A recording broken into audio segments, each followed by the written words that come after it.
Greetings, I'm Demonac, and it's dungeon time.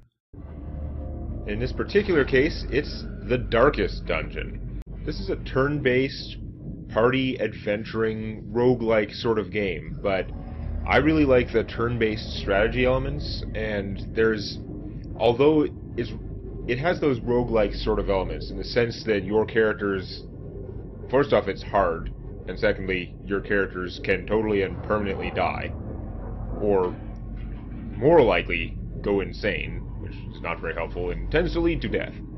But yeah, it also has an element where you have a town that you're upgrading, and you're upgrading your characters as you go along, so you can build things up between adventures. And I like that long-term strategy, but in the short term, it's very strategic turn-based combat, and the stakes are high, which keeps it interesting. So I skipped the intro right now, we're jumping right into the action, so to speak. Now, as you progress through the dungeon, it's not like a fight every 5 feet necessarily. Here, I'm going to have my highwaymen check the bag because my paladin is a kleptomaniac, as you would expect. So, you have quite a set of characters to choose from. There are a lot of classes in the game. You always start with a paladin and a highwayman, and as far as I can tell, your next two characters that you get in the stagecoach are always a vestal and a plague doctor. So your first party of 4 will always look like this. And the first two guys, their abilities are pretty fixed. But even then, they have different traits they can have, positive ones and negative, like kleptomaniac and God-fearing, which is obviously negative. But the next two characters you get, like all the other characters in the game, have randomized abilities. There are about, I think, 7 different abilities for each class, and each character only starts with 4 of them. You can unlock them, try and customize them later. Cost you money, and you have to upgrade your town to be able to do that. So let's just keep going and find some combat. So, here is a fight, and that's not very good. We got surprised off the bat, which shuffled my party, and the order of your party is very important, because each of your characters, like Plague Doctor's going first, each of his abilities, if you look at the 3 light dots on the left and the 2 red dots on the right, the dots on the left are the positions in which the character can use this move. So you can see the first dot's grayed out. If he was in the front line, he can't do this at all. The red dots are obviously who he targets with it. So he can choose to target one of the first 2 enemies. He's got a healing ability, sort of. I don't think it actually heals any hit points, but it does remove bad stuff from people. He can buff someone's damage, which is okay. And he's got this disorienting blast, which shuffles an enemy randomly. And that's pretty sweet if they have sort of castery guys that want to be at the back. If you move them to the front, they probably only have a crappy ability that they can use. If you move a melee guy to the back, they might not have a ranged ability. They may have to waste their turn moving forward or just stand around. So anyhow, we're going to start off with... Here, I'm going to buff my highwayman's damage. Because why not? He's in the front there. He is more likely to get attacked, I believe. But it really does depend on what enemies you're facing. So his choices, he's got a self-buff, which I don't like spending a turn on. The Plague Doctor is really more of a battlefield controller type character, so having him buff someone is not as bad, but this guy's here to do damage. He has an AoE, which hits 3 enemies, so he could hit all 3 of them, but he can't use it from the front. If I hadn't had my party shuffled by being surprised, he'd be standing in the second position and he could shoot all of them for a little damage, not very much, just like half his normal damage. He has this pistol shot, which is pretty flexible, because as long as he's not in the front, he can shoot any enemy who's not in the front. That's very flexible. Up here, he's just going to have to use Open Vein, which is a pretty decent damage-dealing attack. It has a really good chance to do a really good bleed, but of course that's not very useful against skeletons who are immune to bleeding. So in any case, we're just going to stab him. Executed with impunity. And killing is good. Now, in addition to our hit points, which everyone starts with between about 20 and low 30s hit points, we have this other bar that is stress, and that's going to come into play a lot more as we go on. So the Vestal here is my healer. She would much rather be farther back, and I'm going to move her farther back. It's going to take her whole turn, But it's very important because the paladin, who hadn't gone yet, so I knew he had to be going soon. I don't think there's a place you can see your initiative order. It changes every round. Like, it does re-roll initiative every round, which keeps it interesting. But if he was in the 3rd position, there's like crap all he can do. Yeah, this particular paladin has 0 abilities he can use unless he's in the front 2 ranks. Now what he's going to do is he's going to use his area of zealous accusation to hit the 2 front guys. And they have 8 hit points, so... Or, okay, this guy's a little better, he's got 10. But that's a lot of damage for them. They didn't like that. So he's going to cut this one open. Confidence surges Get as rid of the that. enemy crumbles. And you see the white glow there, that's him losing stress. When your guys do really good things, when they crit, it tends to buff, like, reduce stress for the whole party to somewhat, because that's awesome! Yeah, go! We're winning! And when they kill someone, they have a chance to regain a small amount of, like, their sanity like that, too. Okay, Plague Doctor here is going to not do a whole lot, is he? Yeah, well, I guess he'll just try his Noxious Blast, so he can finish that. Give them no quarter. It does 33% less than his base damage, so it doesn't do all that much. It does have a chance to do 2 damage a round for 3 rounds to the target in a damage over time if they don't resist it. And it's Blight. They have the 2 different types of damage over time, Blight and Bleed. They each stack with themselves. Like, you can have 2 bleeds going, it'll refresh the duration of the first bleed, so it's really good. But I think it refreshes the duration. It's the damage stacks anyway. But Blight is nice because it does work on undead who are immune to bleeding. One of the great things... Oh, whoops. Now that we're out of combat, there's no cost to rearranging my guys, so we'll get them back into position like that better. But you'll notice I can't heal out of combat, which is a little... Whoops. No, don't do that. It was a little tricky. Ah! We're very confused. Okay. You can see my progress through the dungeon here. See, he just got stressed out just from being in the dungeon, and that happens as they go along. And thing is, some enemy attacks deliver a lot of stress, and things can go downhill really fast. Now, you have all these random items that you run into sometimes. She's going to check this, and it did nothing. You choose who interacts with it, and then good things can happen, bad things can happen. Sometimes you might have items in your inventory that you can use to affect that. I don't have anything that would matter for that, for the most part. So this is an empty room. Now I've got a choice of which way to go. You can see on the mini-map here, the dungeon. I can zoom it out a little bit. We haven't done any scouting. Like, if you get lucky when you enter a room, one of your guys might do a little scouting and show you some of the areas around. What's my objective here? Top left corner. Complete 100% of room battles. So if this room over here doesn't have a fight in it, then I could complete the dungeon without it. But since I don't have any scouting, I'm going to have to go over and check it. If I have a bookcase, I'm going to have my Vestal check out the bookcase, because why not? The knowledge within forever changes the hero. So it looks like she gained a good trait. That's really nice. She now gets +4 speed in the first round, which is actually kind of stupid if she's primarily a healer, and she is. So, yay for that.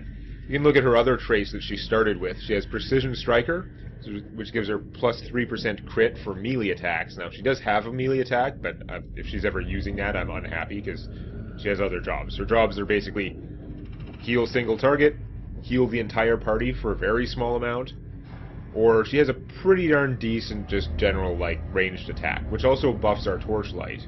And light is another thing you can have to manage here. Now, she has +3% melee crit, and then she has -5 accuracy. So, she's a precision striker with a penalty to accuracy. That's lovely. You can see my highwayman here, he's a known cheat, so he's not allowed to gamble, which is a pretty trivial bad trait. But he has +15 stun resist, +2 speed all the time, and he gets +10% damage when he's below half health. He has amazing traits. I did really like the little tutorial mission, where you just have your 2 guys. Ow. Yeah, in the little tutorial mission, I just got really lucky rolls, so that helped. The light is fading. The current torch level greatly affects many mechanics of the game. The darker it gets, the harder things get, but the better the rewards. Right-click on a torch from the inventory to boost the light back up. So light here has different grades. It goes sort of by 25%. Right now, we're into the darker half of it, so our guys are going to take more stress from anything that causes stress, which can include just walking around. Monsters are going to have increased accuracy and damage, but players crit more often in the dark, and supposedly there's increased loot, which is interesting. There's definitely a trade-off there. We're going to keep going. We've got another empty room, so I didn't even have to come here. Now we have to waste our time backtracking, which is really exciting for the video. Okay, every once in a while as you're going through the dungeon, you will get randomly hunger.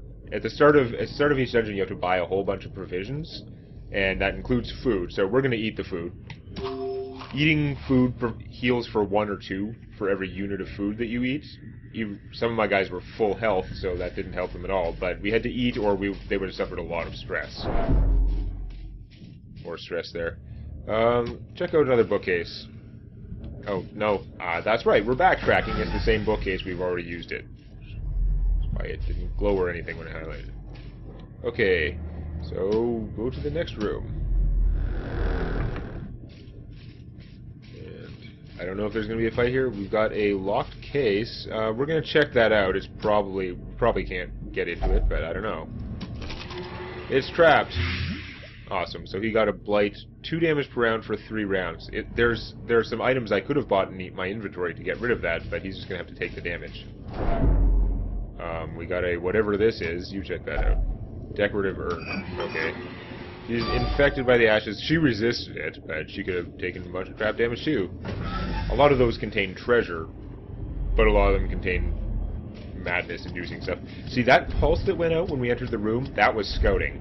So we can see now we've got a fight over here. We've got, I don't know if that's treasure or a fight or what.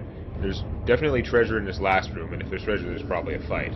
We can also see along the hallways, there are a couple of items we can interact with, and it looks like there's also a trap there, I think. And there's definitely a fight right as soon as we exit the room this way. We have to do all the fights, so we might as well head this way. Fight with no treasure, it looks like. So there's this, the Plague Doctor is our most alchemy-looking person, so I'm assuming that he's better at the alchemy table? It's hard to tell. New metal is synthesized? Wow, he made 2 units of citrine gems, which are worth 250 gold each. The gold amounts tend to be fairly large. Like, you're going to spend thousands of gold when you're in town to de-stress your people. So because we scouted this trap, instead of just being hit by it, I can click someone and have them try and disarm it. I'm, again, just by stereotypes, I'm assuming the highwayman might know more about disarming traps than some of these other guys.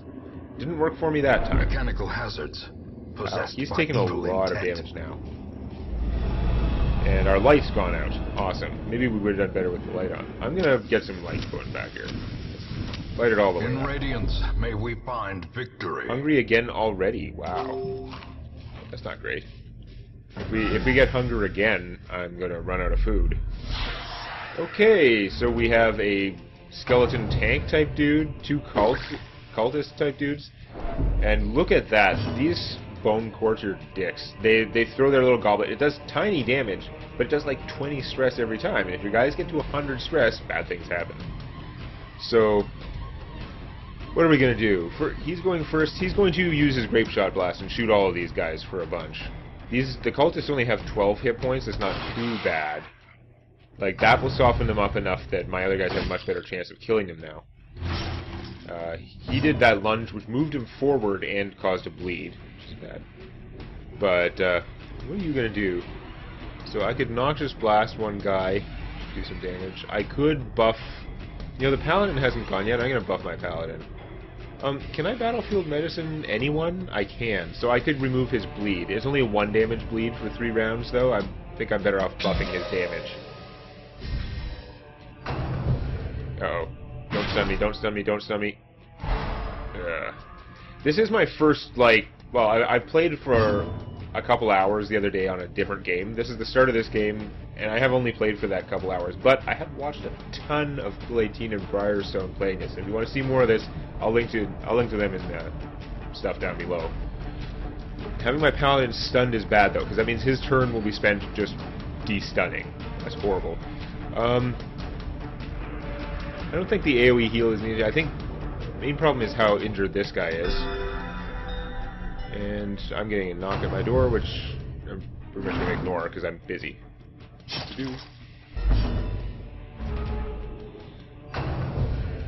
So let's see. Don't bleed. He's bleeding. Awesome. We've got to... What do we want to do? I want to get rid of her because these two guys are going to do all kinds of stress-causing mechanics, which I really don't want. But how much can I... If he open veins her, she's at 7 hit points. He might be able to kill her. Oh, it only reaches the first 2. Ooh. Well, I guess I'm going to hit him. That's a pretty good bleed. It's a 2 damage per round bleed. He causes. Ah, stop with that distress. Look at her stress building up. Those little white things down there. Heal him. And his healing can remove one of these bleeds. The bleeds aren't that big. He's better off probably trying to kill this dude. Just die. He's going to take the damage. 2 damage from the blight, 2 damage from the poison. He's going to actually die as soon as his turn comes. Stunned and knocked back again. It's getting ridiculous. No, don't pull him. Pull the paladin. See, now my party's getting all messed up. That paladin is all the way at the back and stunned. He can't do anything unless he's in the front 2 ranks. Miserable. Some stress there. Ouch. Couldn't, like, knock him back, eh? So, yeah. So he's in the back. He literally can't do anything except move forward 1 space. Some characters are faster than others. Most can only move 1 space. There's a Hellion class. They're kind of berserker characters. I don't know if it's all of them or just the one I had, but I had one where she could not move backwards. It was really lame. Speaking of moving backwards, now he can move 2 in either direction. He's like fast. That would put this guy in the front, which is bad, but I really want to get my paladin moved up. And you could disorienting blast. You know what? That might be good. It does 0 damage. It's really lame to be doing it here. I should really move him back, but no, he only moves 1 space. Yeah, I'm going to try and move this guy to the front, because his 20 stress every time is really annoying, and he can't do much from the front. But I failed. He's at 8 hit points. He still needs the most healing. This game has a lot of mechanics going on. You start to get used to them. Alone does not dissuade the sharpened but blade. it does mean there is a lot of strategy. Yes, she pushed him back, which is tremendously beneficial. But she got a crit, and that when your enemies crit you, that causes a lot of stress. Just like when your guys get a crit, it reduces stress a little. Ow. He's done bleeding now. So we got 18 hit points, 7, and 10. I really want that guy to go. I want both of these guys dead. The Grapeshot Blast, though, it's hitting 3 guys for half his damage. If he gets a decent roll to hit, that's fine. Like, his other attacks are a little bit more accurate, but not like crazy. On the other hand, she's at 7 hit points. If I can just bleed her, she'll probably die. Or I'll miss. Yeah, okay. Nobody needs healing right now. Let's just Noxious Blast. I really would like her to die. It's a really not very damaging attack, although she takes another 2. Blight. So there's just causing another 20 stress. Look at how close her stress is. When someone gets to 100 stress, then their resolve is tested, which the vast majority of the time means they suffer a permanent and horrible debuff. So we're hoping to avoid that, and it can, especially some of the debuffs cause them to start freaking out, and it stresses out the rest of the party, and it causes like a cascade failure, which I don't want. Everyone's a little hurt here. I think I'm actually just going to do the party heal, even though it's only 1 to 2. If I heal everyone for 2, it's actually pretty damn good. Okay. She's at 3 hit points, but she won't die from that 2 damage per round. He's got a little bit more stun resistance. See, this is one of the reasons I love this game. It tells you the resistances of you guys. I don't know the mechanics 100%, but you can figure out pretty well what your attacks are going to do. The fiend falls. So the AoE finished her, but it also, because their ranks have to collapse forward.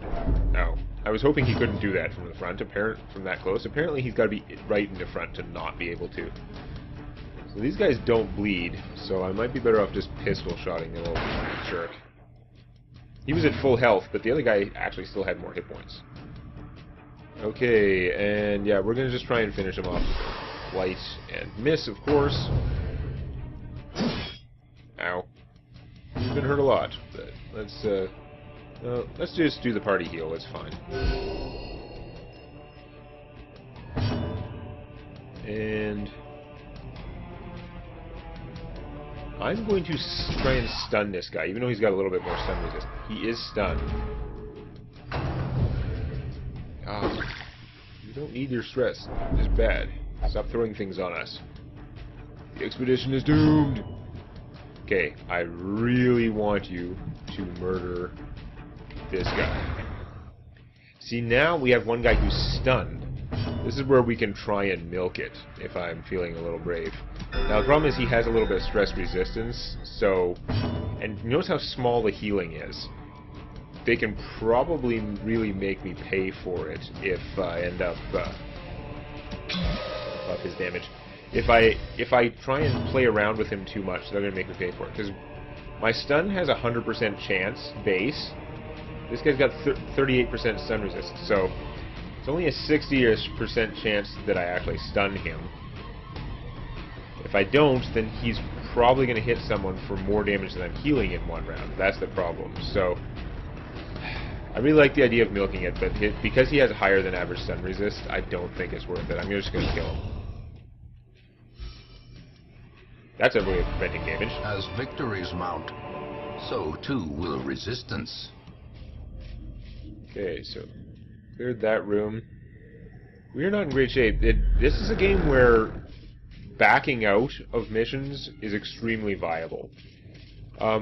If it were a longer mission, there would be an option, like we could have brought fire with us so that we could rest once, or I guess you can have a number of firewood and rest a number of times in a mission. We're going to try and get through this place, but it could be well worth running away if the situation gets bad.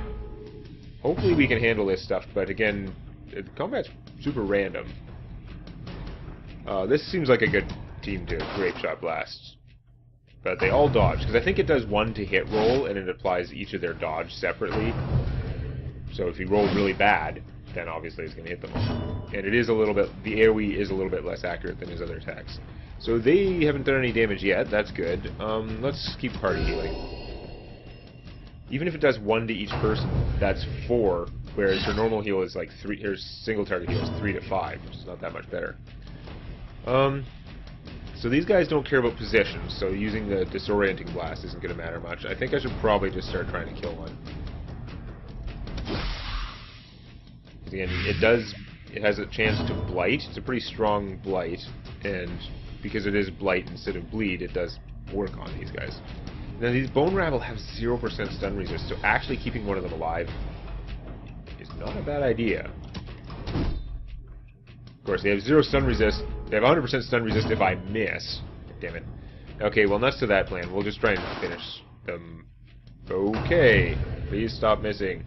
No, not you. It was a graveyard slash. See, a lot of people fawn over the animation. I really like what they've done with the animation. I'm fine with their, art style.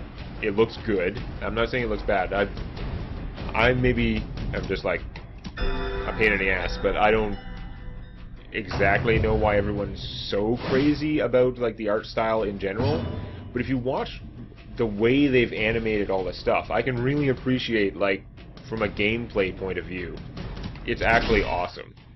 You have that strong, effect whenever you do something or whenever something's done to you.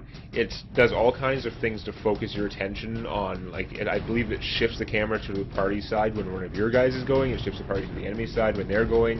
It just does all these things to accentuate the action. It's very interesting that way.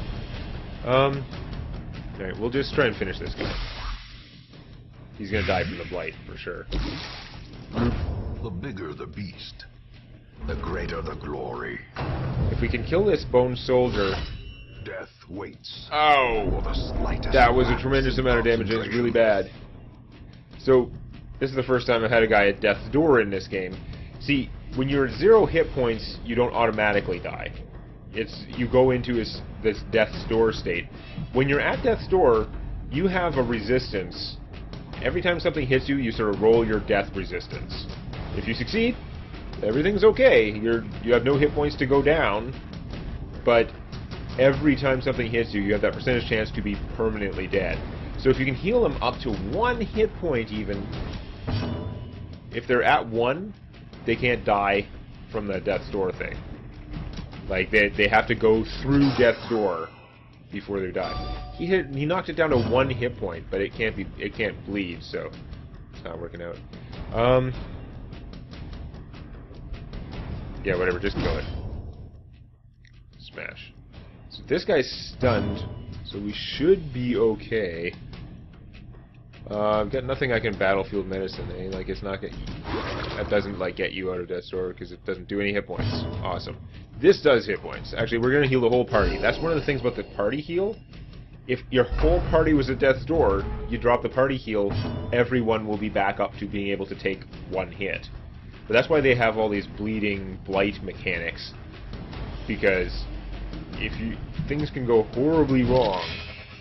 I just did his self-buff, because I really just want the paladin to keep stunning this thing. Unfortunately, it looks like he might be going last, which isn't very helpful. We're just going to keep piling buffs on his damage. The buffs do stack with each other. In fact, they usually last 2 or 3 rounds. I don't think they say. Don't miss. Nice. I mean, pretty soon we're going to kill this guy. He's so fragile anyway, but in the meantime, I can do a lot of healing. Let's do a single target heal on this guy, though, because he's really low. Yeah, watch me cheese and metagame. You can only go so far. If I miss against him, he's going to do some damage to somebody, which will probably hurt more than some of the healing. But because he has that 0% stun resist, it's worth it to me to try. See, he got the initiative before the paladin. My paladin is so damn slow. Still, that hit for 4, I'll take it. That's fine. We stun you again. Get some more healing.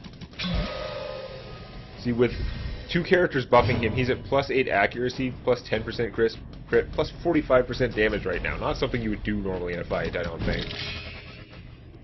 He does that, and it does stack. I don't know how long it lasts. You have to keep party healing. Well, she's at full health. That's why she only gained 1 when she rolled a 2. And it doesn't really matter what I do. This guy's toast.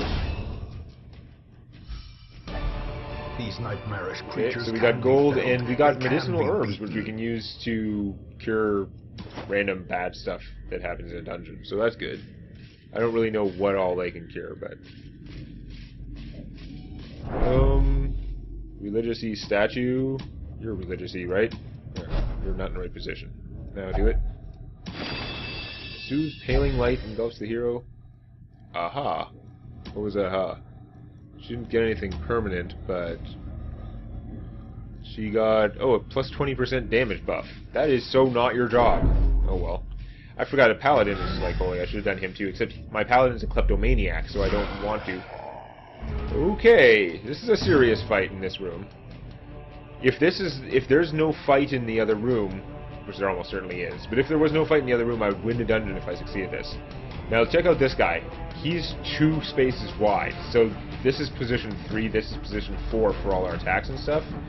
But it also means that if I do my area shot, my concussion, my grape shot blast, it's going to waste 2 of the hits on him.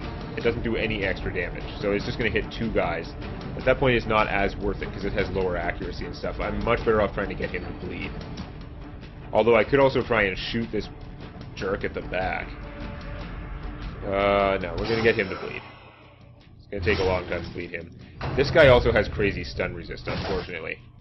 The paladin actually hates this guy because he's got 50% stun resistance, which makes trying to stun him a little bit dubious. And the paladin's area of effect just does the first 2 guys, which means it only hits him once. It's really obnoxious. So I've taken a beating. With 50% stun resist, I think I'm better off trying to kill him, but he's got so many hit points. You know, if I just keep trying to stun him, it might actually be better. And then my paladin does hit for 6 to 12 base damage, so he has, if he's on attack number 1, He has 80% chance to hit, 5% chance to crit, 6 to 12 damage on this guy. So yeah, whereas if he's trying to stun, he's only going to do 1 to 3 damage. He's got a little bit higher chance to hit. Let's just try and stun him. Probably won't work. Oh yeah, that's good stuff. That is less people crushing our party. So, Illumination, I can hit anyone with this Illumination. I'm thinking killing these guys might do more than the healing right now. So I'm going to hit that. It also gives us a little bit of free light. Yeah, he resisted. There's a dodge debuff that it can do, but it still brought him down to half health. This guy can only hit the front one, but it's probably worth it because he can pile on more damage over time. Or get resisted. Fine. He got moved forward so he can't shoot this guy now. That sucks, but it's not worth spending a whole turn repositioning. I guess I would keep stabbing this guy. Because his bleed is up to 4 damage per round, and it did refresh the duration. It's still 3 rounds. That is awesome damage, so he's not going to last very long at that rate. Let's see if she can finish him. She does. She rolled good damage at both times, because her base damage is not very high. She's 4 to 9, I guess. Okay, so now that we got that out of the way, he still doesn't do any good healing stuff particularly, so he's going to take 4 damage from the bleed, so that'd be 5 hit points. This attack only hits for 2 to 4 damage, but it could also bleed him for 2. It's got a reasonable chance to kill him, so let's give it a shot. He's toast! When he takes his turn, he's going to take 6 damage. Mortality clarified in a single strike. So that did big damage to 2 guys, and her stress is at 97. We gotta end this crud. Oh my god. But he's at 1 hit point, dude. That's not good. The thing is, this guy's gonna die, so anything I do to him is pointless. I should actually either just do my buff thing, which gives him plus 20% protection, or move him. I don't think the moving matters, because this guy's going to die. He's going to fall forward, so this guy's ability to shoot doesn't matter. So no, let's just buff himself. It's only self.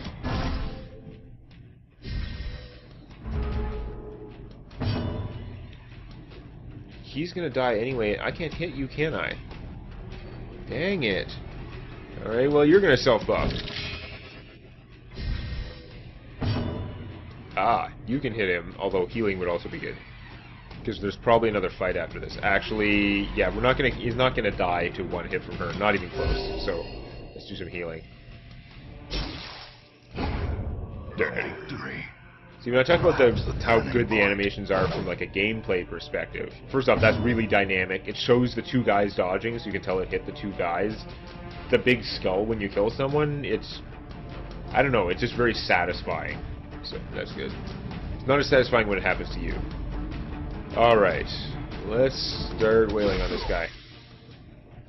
Our front guys are both buffed, although the Paladin's buff is purely defensive. Oh, let's try and stun this guy. That would be awesome. Yes, more free healing. 9. Your healing doesn't really do anything. Just buff his damage, I guess.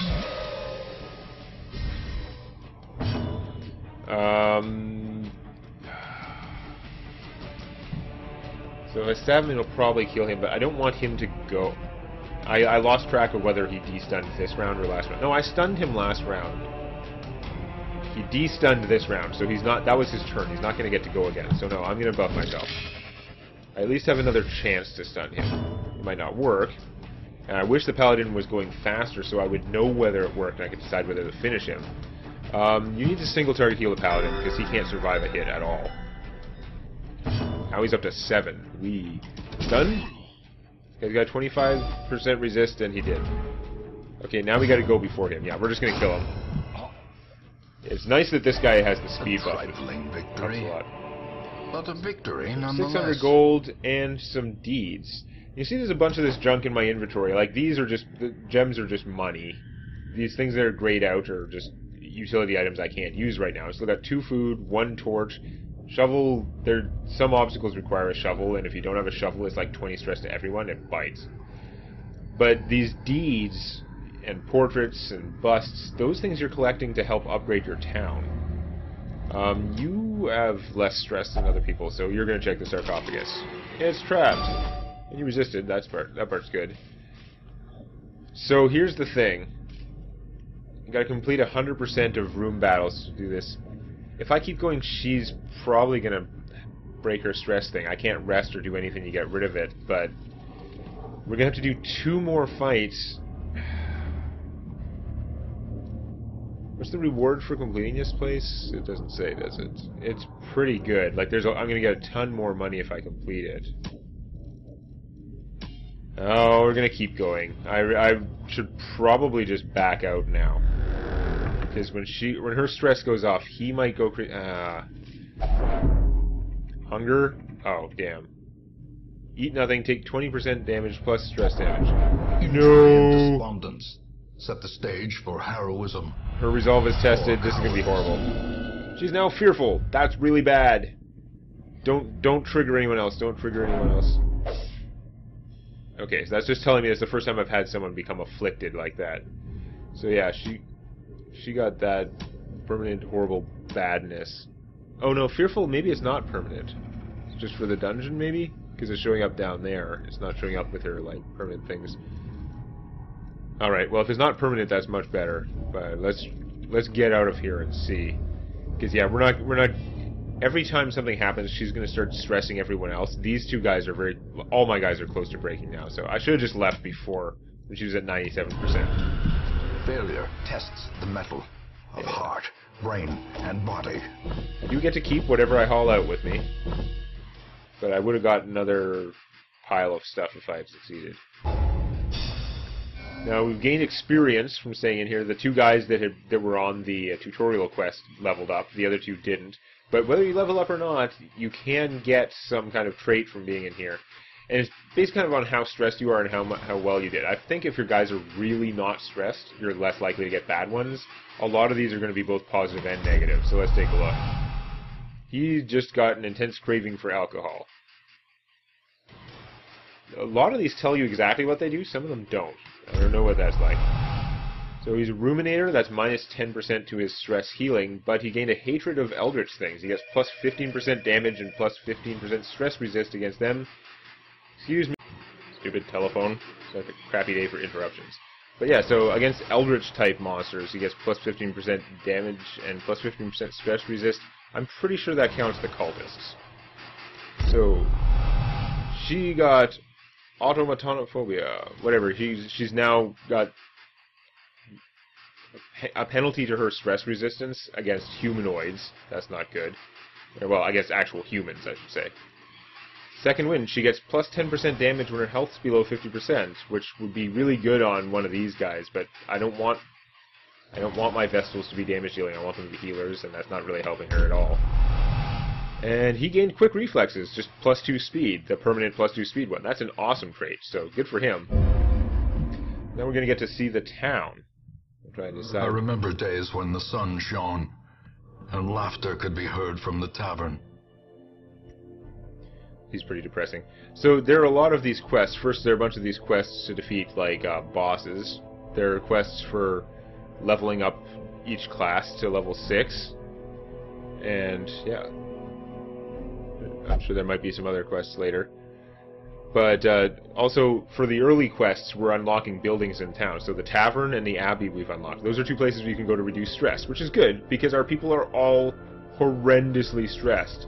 And her fearful thing is staying there. I don't know if they have to go to the sanatorium to get rid of that, but I haven't unlocked the sanatorium yet, so fun. So most important thing, let's go to Stagecoach. Because you can have, right now I can have up to 9 heroes. We're going to take all 4 of these guys, whatever crappy guys they are, and send them into a dungeon, probably.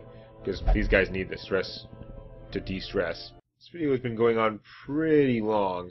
So I think we're going to see how I provision, and we're going to see how I do in the next adventure next time. If you found that useful or entertaining, or if you enjoy cookies, hit the like button. And don't forget to subscribe to Demonac Games for more Darkest Dungeon, Hearthstone Arena, and other gaming videos.